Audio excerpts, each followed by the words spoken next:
Tim Satuan Narkoba Polres Aceh Utara berhasil meringkus pengedar narkoba di Desa Benot, Kecamatan Syamtali Rabayu, Aceh Utara.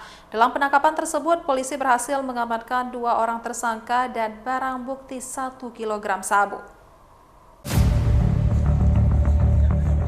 Inilah detik-detik polisi menangkap 2 tersangka pengedar narkoba jenis sabu di Desa Benot, Aceh Utara. Polisi berhasil meringkus kedua tersangka MA dan B setelah melakukan penyamaran sebagai pembeli dan berhasil mengamankan 1 bungkus sabu seberat 1 kilogram yang disimpan di semak-semak dekat kandang sapi desa setempat.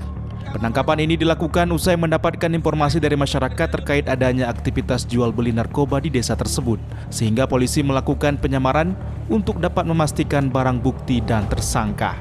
Selain sabu, barang bukti lainnya yang berhasil diamankan berupa 2 unit sepeda motor dan sejumlah HP milik tersangka.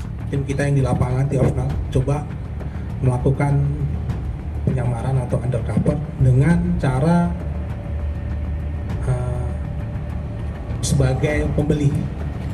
Nah, itu undercover buy, itu menyamar sebagai pembeli. Karena dengar kabar ada seseorang memiliki sabu.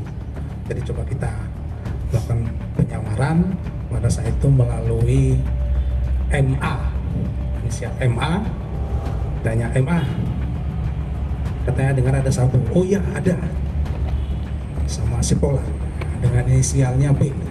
Harganya 290 juta 1 kilo ditawarkan oleh si S.